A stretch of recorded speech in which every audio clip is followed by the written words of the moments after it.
Pemirsa, Perdana Menteri Benjamin Netanyahu melancarkan operasi besar terbaru di jalur Gaza Palestina dengan target mencaplok kota Gaza atau Gaza City di tengah keluhan militer mereka terkait dengan personel yang kelelahan imbas agresi yang berlangsung sejak Oktober 2023. Tapi mencaplokkan total kota Gaza ini diperkirakan butuh waktu 5 bulan. Namun Netanyahu meminta militernya untuk mempersingkat waktu dan menduduki wilayah itu lebih cepat. Kita akan bahas dalam Israel caplok Gaza City, pemirsa.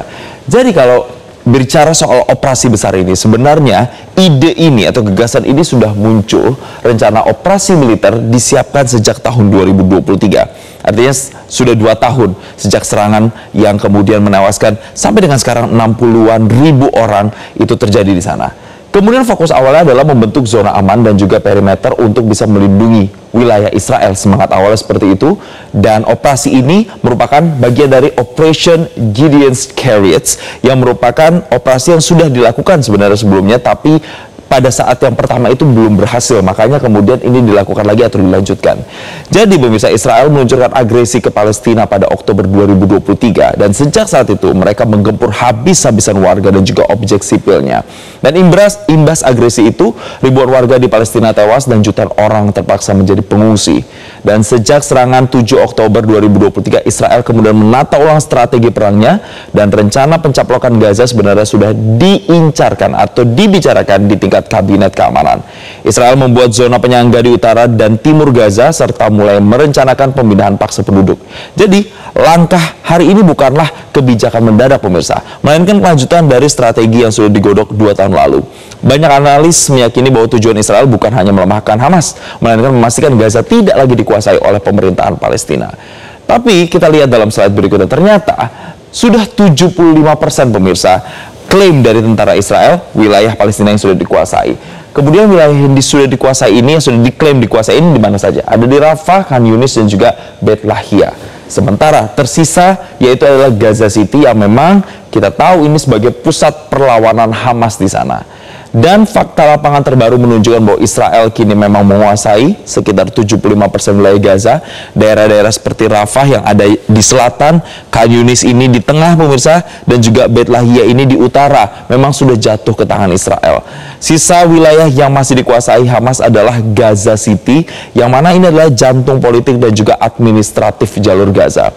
Dengan menguasai sebagian besar wilayah, Israel juga mengendalikan jalur distribusi logistik. Hal ini tentu memperparah krisis kemanusiaan di sana. Warga pun kesulitan untuk bisa mendapatkan air bersih, pangan, dan juga sampai layanan medis. Lalu kita lihat pemirsa, ternyata langkah operasi besar ini juga sudah mendapatkan lampu hijau alias persetujuan dari Menteri Pertahanan mereka, yaitu Israel Katz, di mana opsi militernya adalah dengan mengerahkan pemirsa sekitar 60.000 pasukan tambahan pemirsa untuk operasi ini. Strateginya seperti apa? Saya rangkum kurang lebih ada 3, yaitu yang pertama adalah mengevakuasi warga terlebih dahulu, kemudian melakukan serangan udara dan juga artileri, lalu kemudian operasi darat penuh. Lalu Gaza City ini dianggap sebagai jantung perlawanan Hamas. Itulah yang kemudian menjadi target utama dari IDF atau tentara Israel. Jadi langkah besar berikutnya adalah Gaza City, pemirsa. Ini satu-satunya wilayah yang paling disasar. Jadi Menteri Pertahanan Israel Katz ini sudah memberikan lampu hijau untuk operasi darat merebut kota tersebut. Dan militer Israel berencana untuk menggunakan kombinasi bombardir udara, tank, dan juga pasukan infanterinya. Gaza City memang dipandang sebagai simbol kekuatan Hamas. Dan bila direbut, Israel ini bisa mengklaim kemenangannya secara strategis. Dan operasi ini tentu menuai kritik luas pemirsa. Bahkan PBB menilai serangan di Gaza City ini bisa menimbulkan korban sipil dalam jumlah besar karena kawasan itu adalah sangat padat penduduk.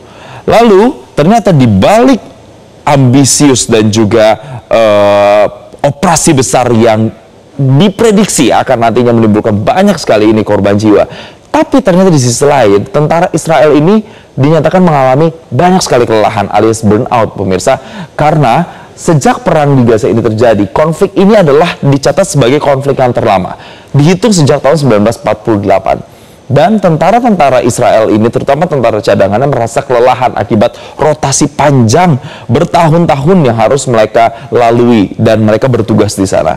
Dan apa dampaknya? Ada sejumlah protes yang dilayangkan oleh keluarga tentara di sana dan juga sandera yang semakin besar pemirsa.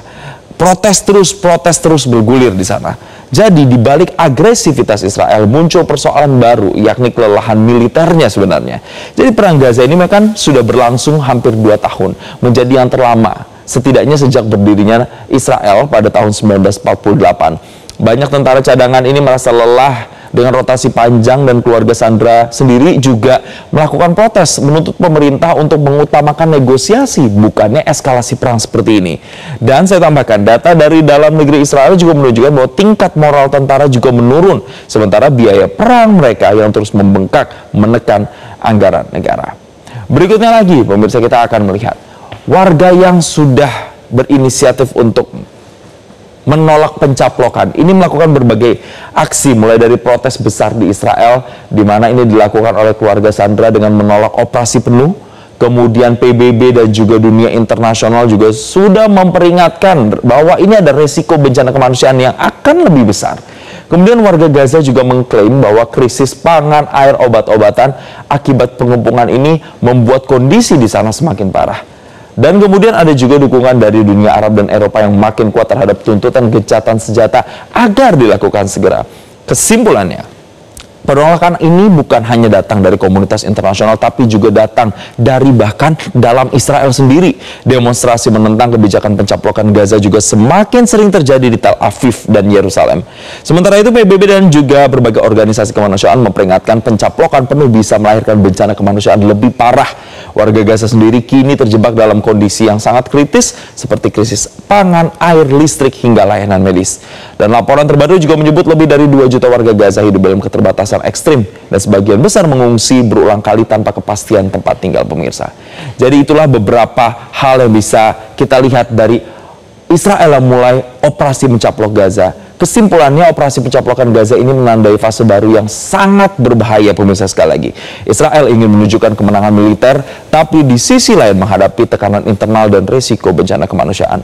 Pertanyaan besarnya adalah, apakah pencaplokan ini akan benar-benar mengakhiri konflik atau justru membuka babak kekerasan baru yang lebih panjang? Karena apa yang terjadi di Gaza bukan hanya terjadi lokal, tapi adalah persoalan kemanusiaan secara global.